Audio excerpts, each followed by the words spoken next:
తులవారికి కనుక చూసుకున్నట్లయితే ప్రధానంగా దశమ స్థానంలో గురువు దగ్గరికి రవి వస్తున్నాడు. దశమంలో రవి ఉండడం మంచిదే.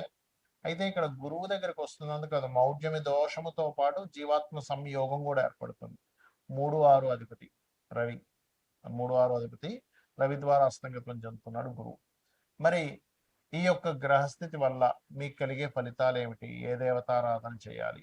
ఇది జూలై 15వ తేదీ నుంచి ఆగస్టు 13వ తేదీ వరకు ఉంటుంది.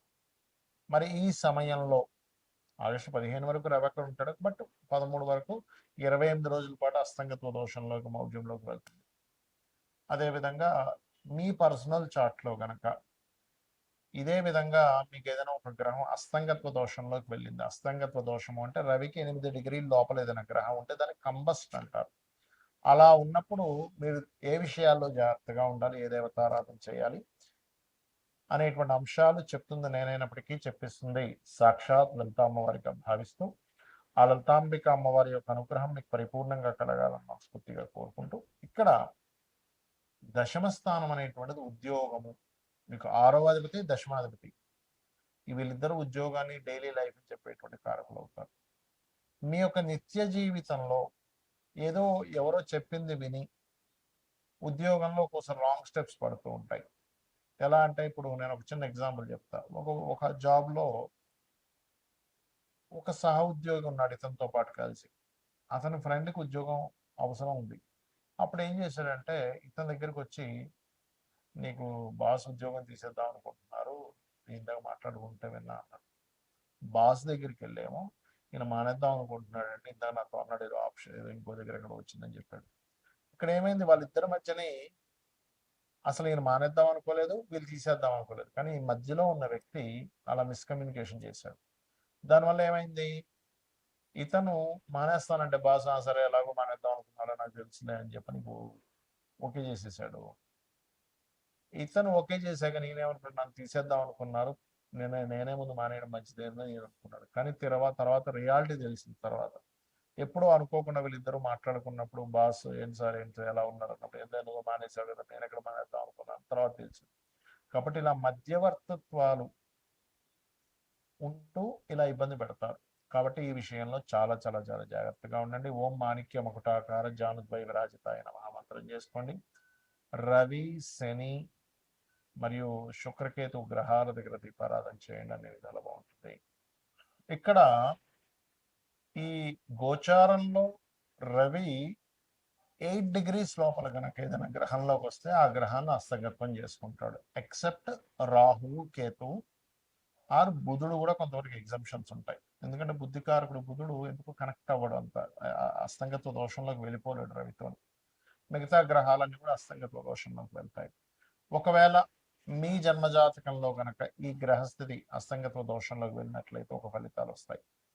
గోచారంలో సహజంగా ఇప్పుడు దీన్ని మౌఢ్యమి అని కూడా అంటూ ఉంటారు. మౌఢ్యమి సమయంలో ఏంటంటే గృహ ప్రవేశాలు, గృహ నిర్మాణాలు, వివాహాలు, లేకపోతే ఏదైనా కొత్తగా ఏదైనా పని ఒక ఆఫీస్ పెడుతున్నాము, ఇటువంటివి చెయ్యరు సర్వసాధారణంగా. ఇంకా రెగ్యులర్గా పాటించేటువంటి ఇప్పుడు రెగ్యులర్గా జాబ్ మారాలి, దానికి మౌఢ్యమితో సంబంధం లేదు, గుర్తుపెట్టుకోండి. కాబట్టి ఆల్రెడీ కన్స్ట్రక్షన్ నడుస్తున్నప్పుడు మీరు మధ్యలో మౌఢ్యమే నడుస్తుంది కదా అని ఆపాల్సిన పని లేదు. సో ఇవి ప్రధానంగా గుర్తుపెట్టుకోండి. అయితే ఈ మౌఢ్యమి యొక్క ప్రభావం తగ్గడానికి అందరూ కూడా సూర్య నమస్కారాలు చేసుకోవడం మంచిది. అయితే ఇక్కడ మీ పర్సనల్ చార్ట్లో కనుక మిగతా గ్రహాలు ఏవైనా మౌఢ్యమి దోషంలో ఉంటే ఏమిటి? సర్వసాధారణంగా మౌఢ్యమి దోషంలో మొట్టమొదటిగా మనం చూసుకుంటే చంద్రుడు అమావాస్య సమయంలో రవికి దగ్గరగా ఉంటాడు. అమావాస్యకి దగ్గరలో పుట్టినటువంటి వారు ఎవరైనా సరే స్వయం పాకం మీరు ప్రతి అమావాస్యకి పెద్దల కోసం, పితృదేవతల కోసం ఎంత స్వయం పాకం ఇస్తుంటే మీ లైఫ్ అంత బ్రైట్గా తయారవుతుంది. మానసిక రుగ్మతలు కూడా తగ్గుతాయి. ఎందుకంటే చంద్రమా మనసో జాత అంటారు కాబట్టి చంద్రుడికి సంబంధించినటువంటి ఆ బలం అనేటువంటిది పెరగడం జరుగుతుంది. ఇక రెండవది, కొన్నిసార్లు కుజుడు చాలా క్లోజ్ కంజంక్షన్లో ఉంటాడు. అయితే కుజుడు రవి కలిసి ఉన్నప్పుడు ఏంటంటే సర్వసాధారణ కొంచెం హైపర్గా ఉండడం మనుషులు ఇట్లాంటివి జరుగుతూ ఉంటాయి. కాకపోతే ఈ కుజుడు ఎవరికైనా రవికి చాలా దగ్గర డిగ్రీల్లో 8 డిగ్రీల లోపల కనుక ఉన్నట్లయితే మీరు ఏదైనా పొలాలు కానీ, స్థలాలు కానీ, ఏదైనా మిషనరీస్ కానీ కొనుగోలు చేసేటప్పుడు కొంచెం ఆ రవి మహర్దశలు కానీ కుజుడు మహాదశలు కానీ రవి కుజ అంతర్దశలు కానీ జరిగేటప్పుడు ఎట్టి పరిస్థితుల్లో తీసుకోకూడదు. అందులో ప్రత్యేకంగా మీకు ఇది 4వ భావ సంబంధం వస్తే మరింత జాగ్రత్తగా ఉండాలి. ఎందుకంటే 4వ భావంలో ఏదైనా గ్రహం కంబస్ట్ అయినా కూడా ఆ పర్టికులర్ మహాదశలు అంతర్దశలు వచ్చేటప్పుడు ప్రాపర్టీస్ తీసుకోవడము. అయితే ఇక్కడ గ్రహం బట్టి కూడా ఉంటుంది. ఇప్పుడు చతుర్థ స్థానంలో బుధుడు కంబస్ట్ అయ్యాడు అంటే బుధుడు పెద్దగా కవ్వడం చెప్పాను. శుక్రుడు అయ్యాడు ఉదాహరణకి. అప్పుడు గృహ నిర్మాణం చేస్తున్నాం, లేదా ఫ్యాషన్ రిలేటెడ్ సంబంధించింది ఏదైనా మీరు కోర్స్ చేస్తున్నారు, అది అప్పుడు ఇబ్బంది అనమాట.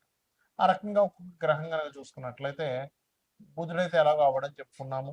గురువు కనుక కంబస్ట్ అయ్యాడు ఎవరికైనా, అప్పుడు అది పర్టికులర్గా పంచమ స్థానంలో కంబస్ట్ అయ్యాడు. ఆ టైంలో మీరు ఐవీఐలు ఐయుఐలు ఐవీఎఫ్లు ఇలాంటివి చేయించుకుంటున్నారు. సంతానం కలగకపోతే చేయించుకుని ఉంటారు చాలామంది. సో అలాంటివి మీకు మహాదశ అంతర్దశ అంటే రవి అంతర్దశ లేదా రవి మహాదశ, గురు అంతర్దశ గురు మహాదశలు నడిచేటప్పుడు ఏమవుతుందంటే సంతానం విషయంలో మీరు వెచ్చించినటువంటి మనీ కానివ్వండి, పడినటువంటి శ్రమ కానివ్వండి, పాపం అక్కడ ఫ్రూట్ఫుల్ అవ్వకుండా ఉంటూ ఉంటుంది. సో గురువు కనుక ఇలా అయినప్పుడు మంత్ర సాధన చేసేవాళ్ళు, ఇంకొంతమంది పాపం గురువు కంబస్ట్లో ఉన్నప్పుడు తెలియక ఆ పర్టికులర్ టైంలో ఉపనయనాది సంస్కారాలు కూడా చేస్తూ ఉంటారు. పర్టికులర్గా ఈ యొక్క గురువు మౌఢ్యంలో ఉన్నప్పుడు ఉపనయనాది సంస్కారాలు కూడా చెయ్యరు. ఎందుకంటే గురువు యొక్క దృష్టి భూమి మీద రవి యొక్క అస్తంగత్వ దోషం మౌఢ్యమి దోషం వల్ల పడట్లేదు. ఆ కిరణాలు పడనప్పుడు అది వేస్ట్ అవుతుంది. అదే రకంగా ఇప్పుడు ఈ గురువు అస్తంగత్వంలోకి లేదా మౌఢ్యం దోషంలోకి వెళ్ళినందుకు మరలా ఒకసారి మనం ఆల్రెడీ గతంలో చాలాసార్లు చెప్పాము, ఒక 50 సార్లైనా బంగారం అప్ అండ్ డౌన్స్ అవుతూనే ఉంటుందని చెప్పాము.